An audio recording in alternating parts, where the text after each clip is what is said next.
Si Sir Caro, kung nga naglapit ang amon nga pag-agbiguhay sini sa pila katuig, close din kami nga luha. Ang isa ka rason, mayara ko sa ito nga libro nga napulutan sa baso. Ang mga libro, nasayangan kita ko ang bilin-bilin nila ang mga libro. Ang iban ilaging sunog, ang iban ilaging lubong. Pero may isa ka libro nga akong naging salbar.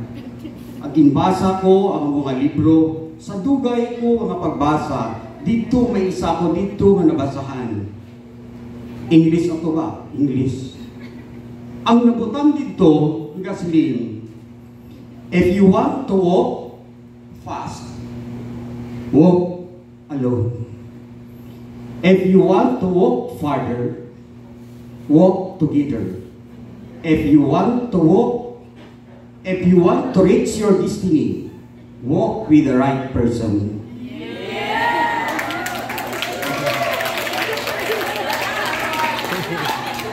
Di palibugan ko ang mga libro, kaging isip-isip, tama man din.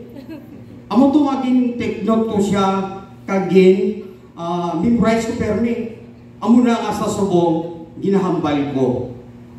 Nga, kung baga sa Tagalog, kung gusto mo na magkaroon ka ng magandang kinabukasan, pipiliin mo ang iyong kaibigan.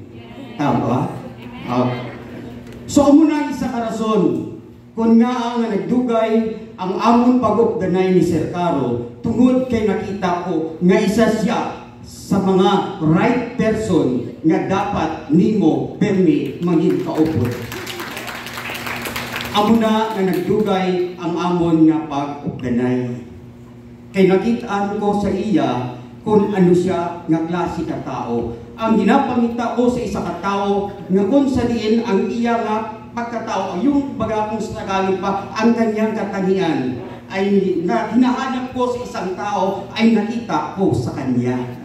Tagalog ito ba na? So mula nga kung sa diin, permi kami kaupod.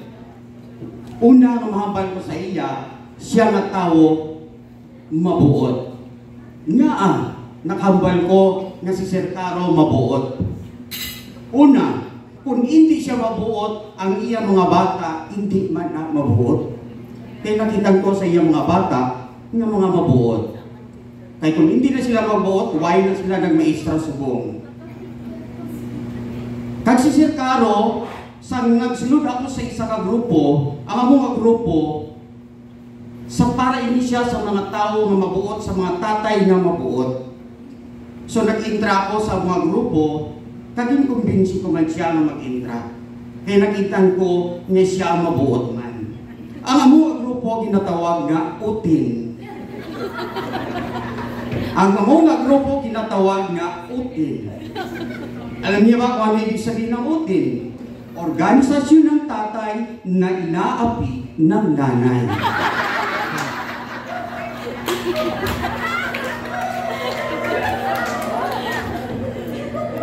Yun na isa sa nakita ko sa kanya, ang kanyang pagiging mabalik.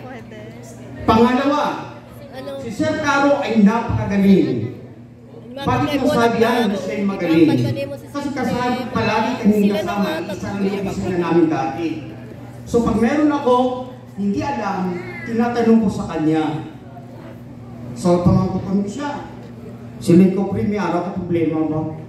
Daw, hindi ko kayo maintindihan. Hindi pamangkot ko siya, pre, anong pagkakaiba ng hereditary sa environmental?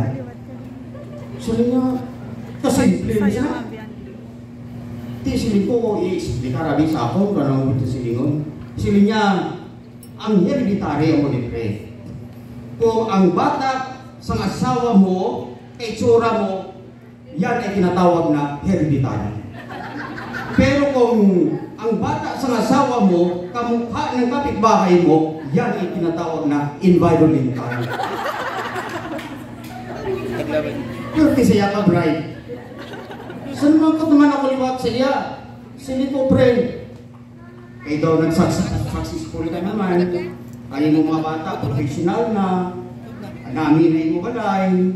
Lapad na yung uma. Para sa inyo anong success?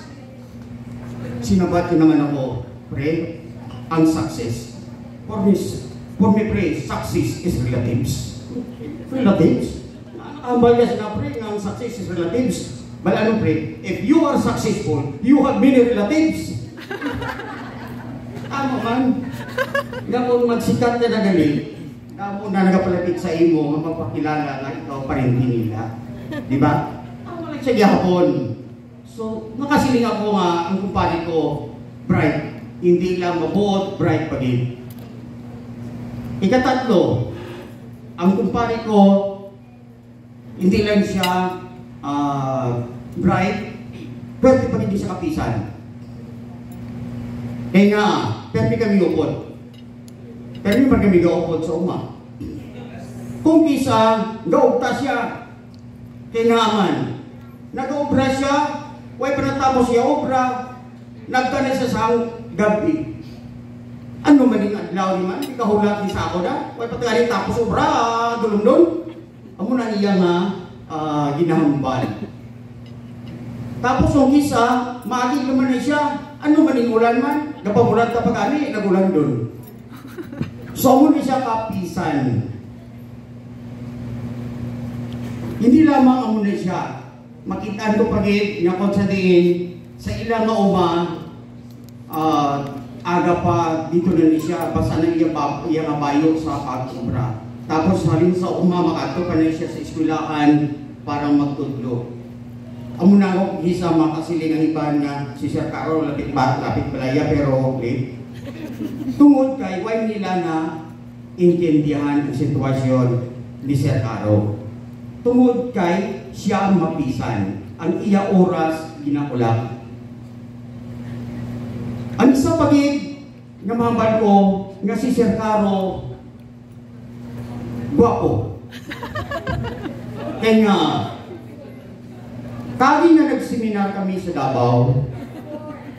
Sa pagseminar namin sa Davao, SEDP ato siya, Secondary Education Development Program, mga isa kabulan.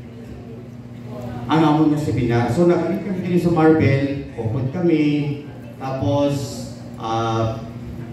kato kami sa Davao, nukulagyan kami nga doha. Pagabot namin sa Davao, dito sa among tulugan, nagkagaday kami, nagkato kami sa Gaisano. So dito na kami sa Gaisano, kapili-pili kami, mapakal kami dito sa amon ng kinanglanon, mga habon, mga shampoo, mga husay, at husay, kaysa ito may buhok man, plus bukay doon. So, saan ka nagapamakal kami nga duha? May duha ko babae. Nag-upod-upod sa tanong-tanaw sa amon ni duha. So, di pabayaan ng namon. Pero sa muli hindi siya tulong kay Sir Caro. Siling ko, may babae lang sige tulong sa inyo. Hina pa na, pabayaan lang, basi ka marpel nga. Basta ka hina pa na tulong, diba? So, nagpila kami dito, magbayad kami nga duha. Sa pagbayad namon, aral niya po dito ka babae, nagasulod. Sunod-sunod sa amon ni duha. Siling ko, dito ta para magadto sa Windsor.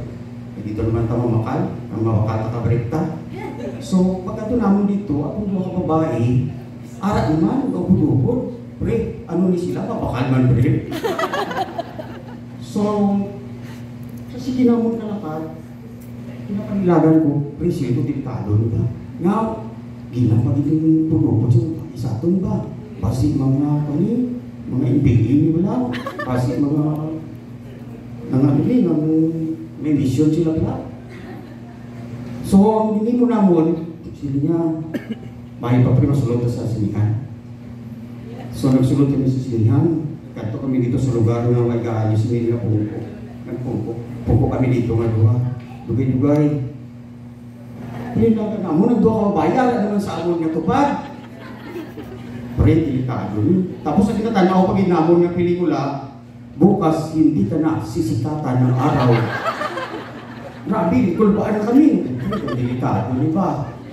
So, ang hindi mo namon, napupula. Hindi mo naman, lantaw ka. Wait, kapit, yung isa ka babae, nagdikit-dikit. Delikado na rin. Daw, hindi na nakapauli si Marvel, ah. So, muli, dugay ng tanaw namon, doon pinagsika ang kwan, ang siba, ay natapos naman ang pelikula. Naman ko itong isang babae sa iya, sino niya? Sir, ikaw si Romney? Hindi ko yan si Romney. Si Romulo ko yan. Hindi yan. Sabi ko, sir, ikaw si Romney? Hindi ko yan si Romney. Si Romulo ka ko yan. Mistro ko yan sa Marvel. Dito ko, daw na umpawan kami nga duha kay atong babae gali na pagkamalan siya nga si Romney. So ano ko nga daw na umpawan kami nga duha pa na ay salamat. Sabi ko hindi na ta sisigatan ng araw. So ang nagpauli kami nga nilipay. Amo na nga sa subong ginatawag nila si Sir Caro nga si Romney. Tungod sa tong natabo sa iya nga upod kami nga naglagaw sa Davao. So, dako pa nga may istorya nga pwede tanin namon ni Dugang kaya lagay gamay naman ang panahon nga ginhatag ni Sir Caro sa akon. So, hasta na lang diri kag sa mga kapamilya ko sa DepEd, sa inyong tanan, sa pamilya ni Sir Caro, maayong hapon sa inyong tanan.